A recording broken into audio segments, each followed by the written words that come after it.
Hello, and welcome to the Textual Awakening podcast, where in each installment we try to delve deep into the most profound books and ideas of our time in order to gain wisdom and live a more fulfilled life.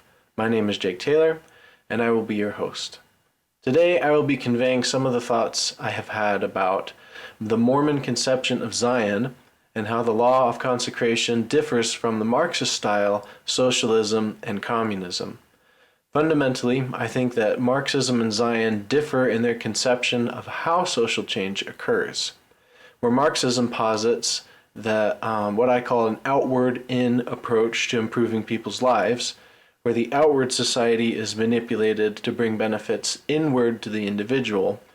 Zion, as the physical manifestation of perfected Christian living, focuses on an inward-outward approach, where the individual is responsible for living a Zion lifestyle, bending the individual will to the judgment bar of God.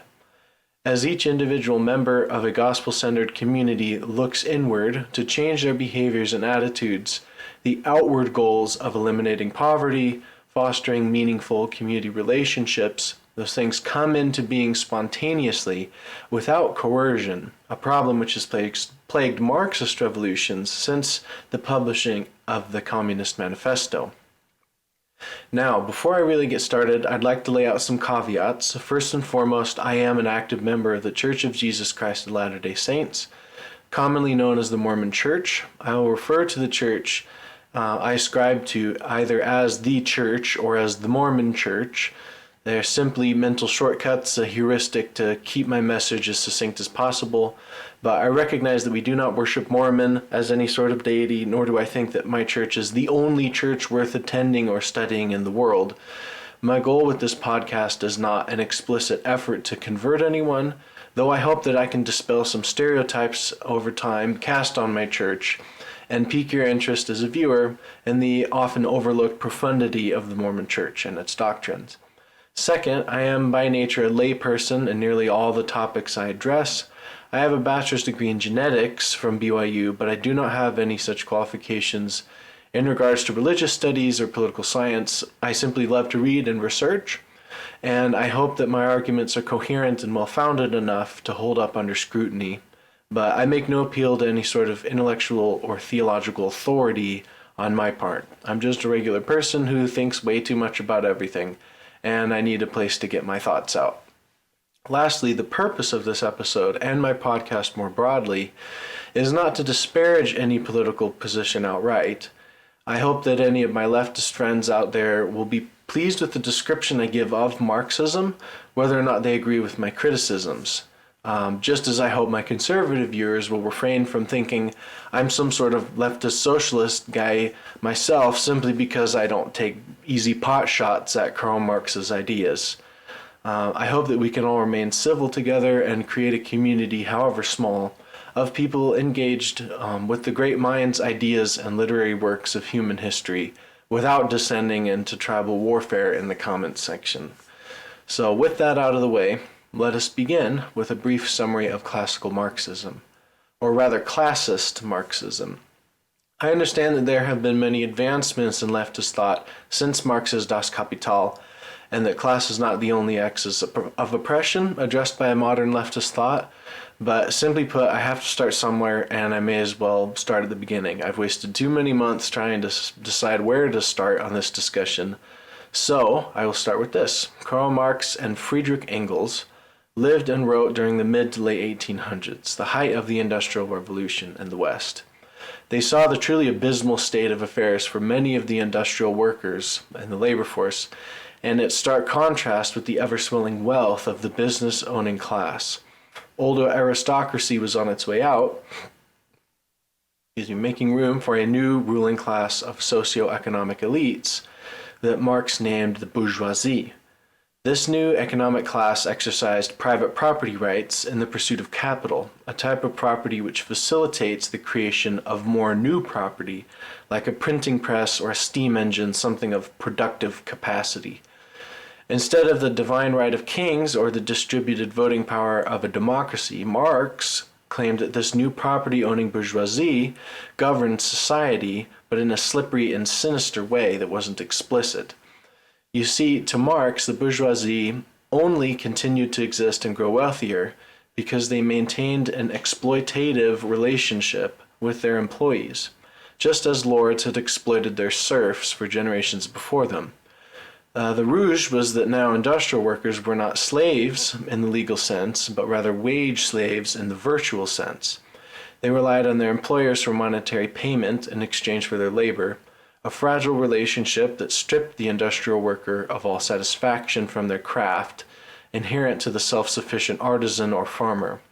On top of that, the business-owning class had a self-interested incentive to pay their laborers as little as possible so that they could maximize profits from revenue, the difference being excess value, in Marx's words, that belonged to the workers but was stolen by the employers.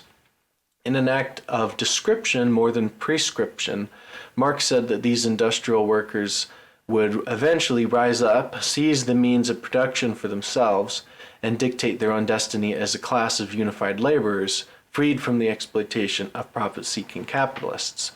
So this so-called dictatorship of the proletariat is what Marx called socialism, a word now so heavy with semantic load that it is nearly impossible to define without angering somebody.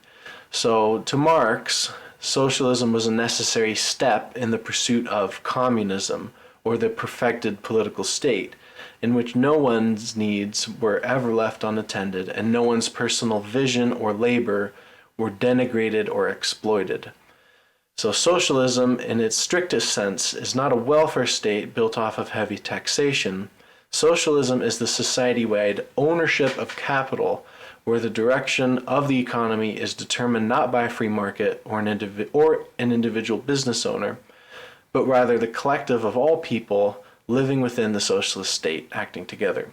Experts would be given priority over lay people in directing specific industries, but in a socialist society, everyone would get to have their say until finally all the proverbial kinks would work themselves out over time, resulting in the perfected state Marx called communism. So, now, as a brief reminder, I'm not personally a leftist, but I do have a lot of respect for Marxism and its more contemporary variants. It's not unlike the respect that I have for a grizzly bear or a black belt judo wrestler. Whether or not you agree with these ideals, they have fueled immense social changes and revolutions during the past 2 centuries. This would not have happened if leftist thought did not speak to a powerful portion of the human spirit, or at the very least, an active subset of individuals around the world. If there was no truth to be had in Marxism, it never would have caught on in the first place. That being said, the Gulag and the Red Guard and the shooting fields of Pol Pot in Cambodia serve as searing reminders of exactly how terribly Marxian thought can go wrong. With that in mind, I turn my eyes now to Zion, the Judeo-Christian utopian vision, which has no proponent more dedicated, in my opinion, than the Church of Jesus Christ of Latter-day Saints. So according to the Book of Moses, which is one of the holy texts unique to the Church of Jesus Christ of Latter-day Saints, Zion was the name given by God to the people in the city of Enoch, the city filled with so many righteous people that it was lifted up into heaven.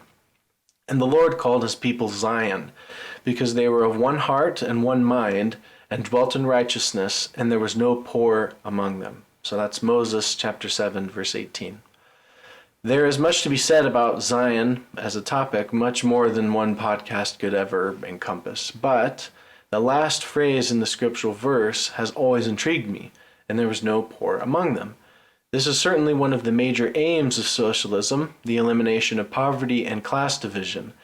In fact, I have heard all throughout my youth and young adulthood in the church that the Law of Consecration, something I'll go into more in detail in a moment, but which essentially comes down to the voluntary relinquishing of property to serve the poor and needy in your church community.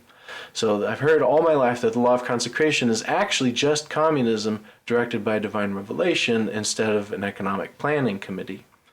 For most of my life, I took this for granted. I suppose that the Law of Consecration and communism really weren't that different, and that any form of government would work well if it was staffed by moral people striving to live God's laws.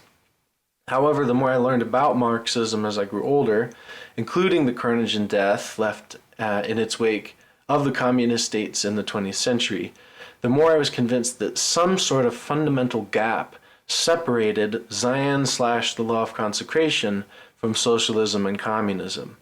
The attempts made by the Mormon Church in the 1800s to set up a Zion state in both Missouri and then Deseret, aka Utah Mormon Corridor, may have ultimately failed, but they didn't result in the death of tens of millions of people like the communist states of China, Cambodia, and the Soviet Union did.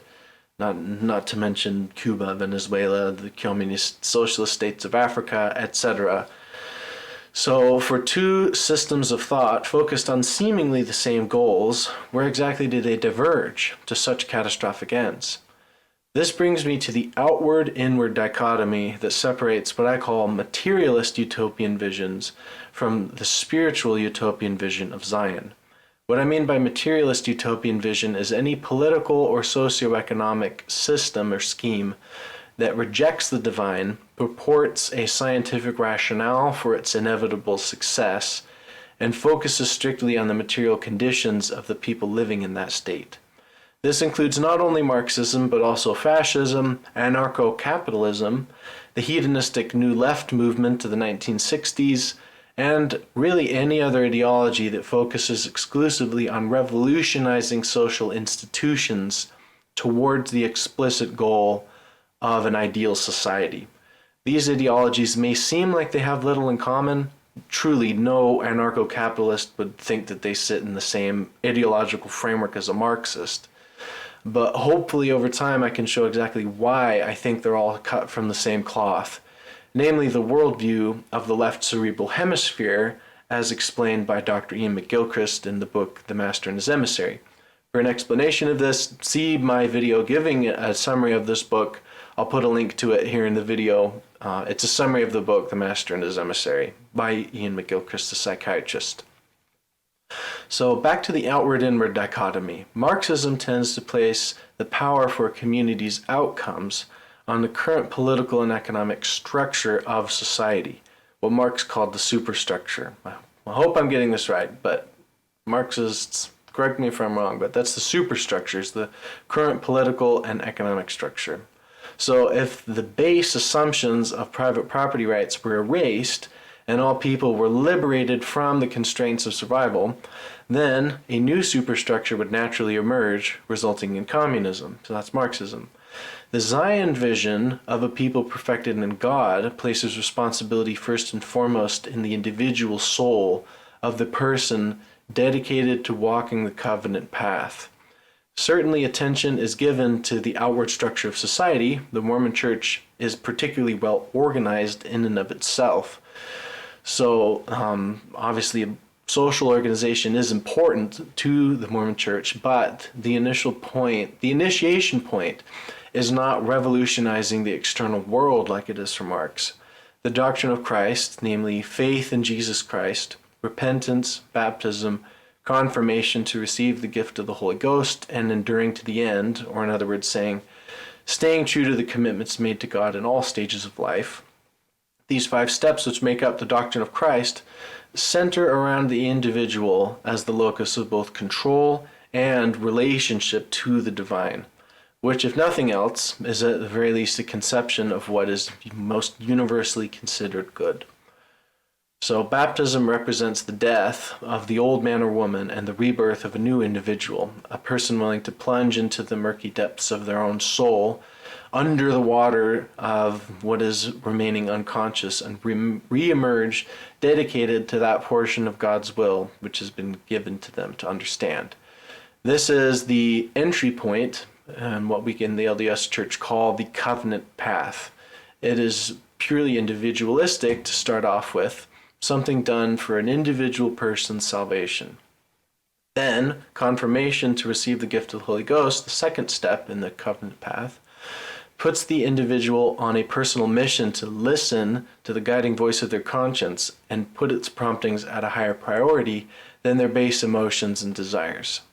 This puts the individual on a path towards integration of a higher moral calling into day-to-day life and activities.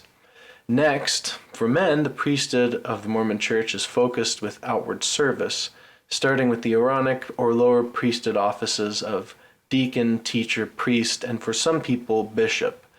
These offices of priesthood authority have jurisdiction over the physical affairs of the church, like church welfare distribution, the collection of tithes, cleaning and maintaining church facilities, and the weekly ordinance of the sacrament, which acts as a recommitment as a congregation to the individual covenants made by each member.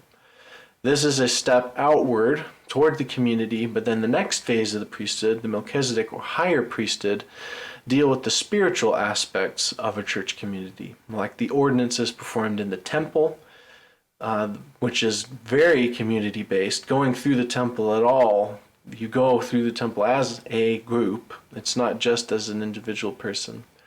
So the Melchizedek priesthood deals with that, blessing people in need of physical healing or emotional consolation, and ultimately the direction of ever larger spheres of influence within the church, from regional stakes all the way up to the entirety of the church itself.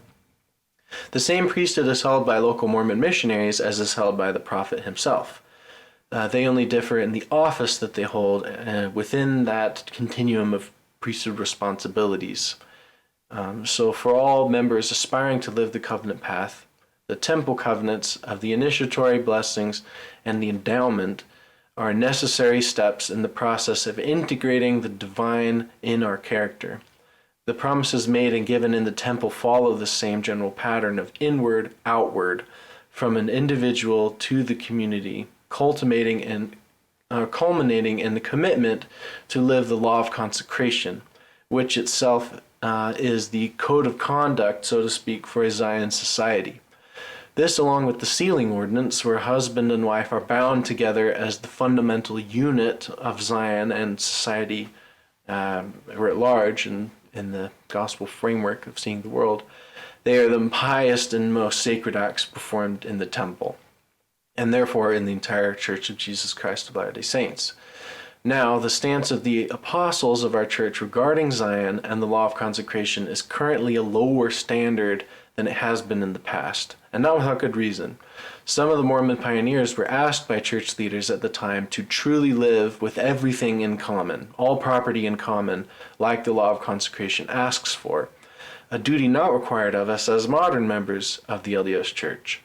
A select few of those communities did succeed, and some of them succeeded into the 20th century.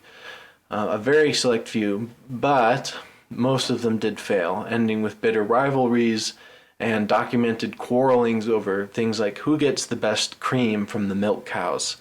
So this is not to downplay the commitment of Mormon pioneers to the law of consecration.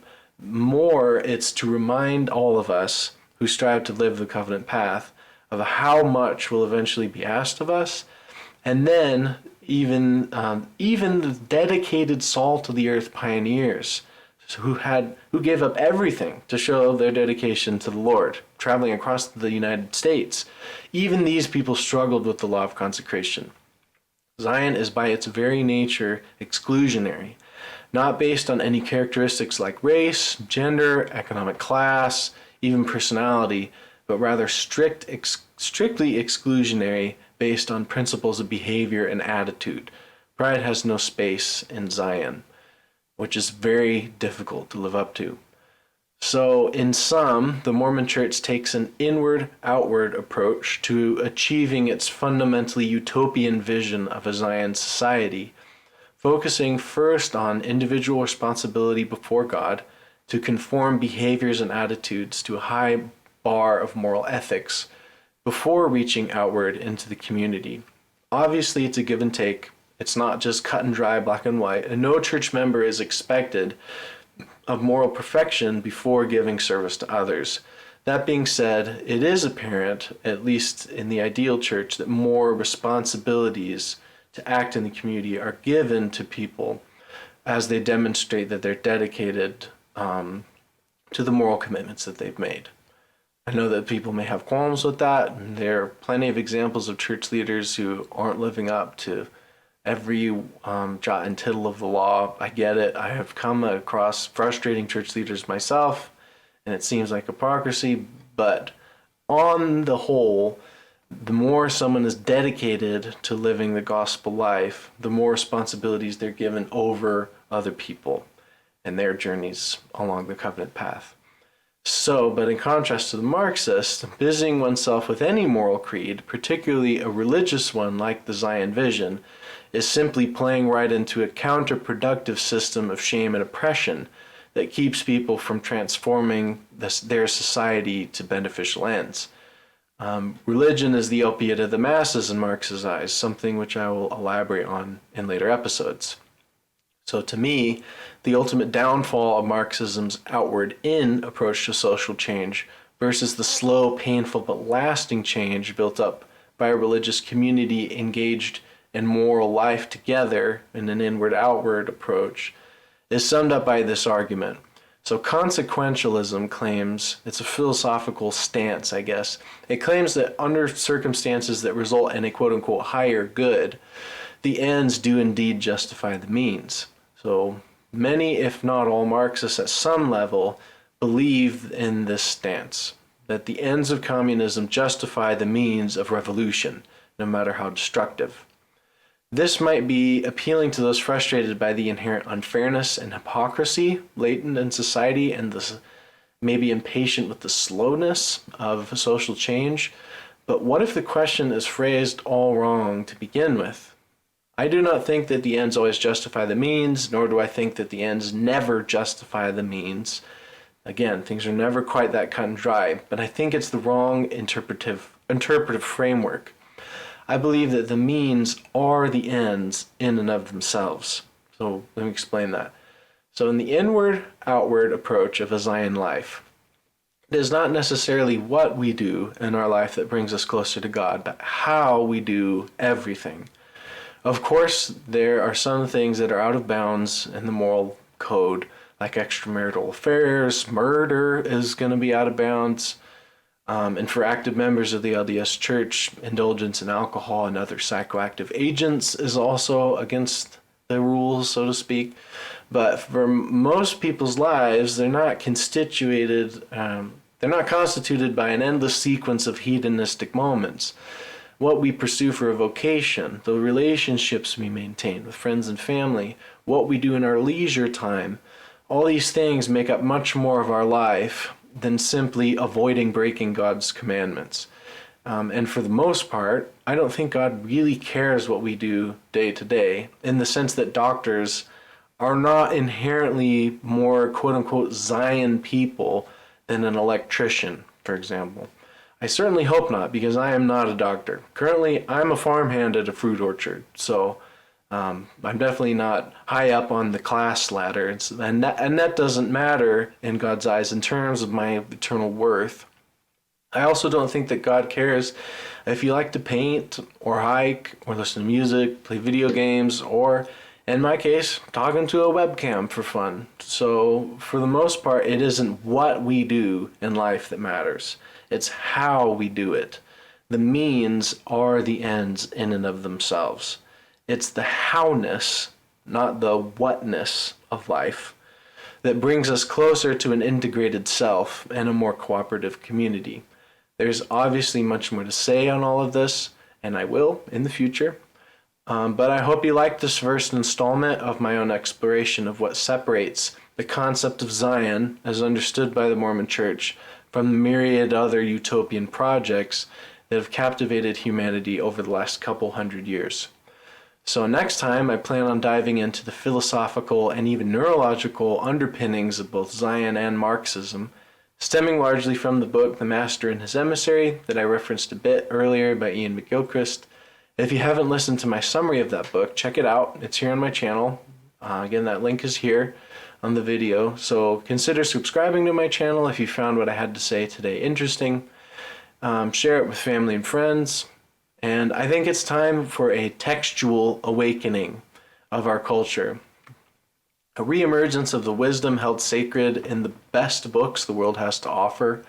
So join the textual awakening with us. And with that, until next time, thanks for watching.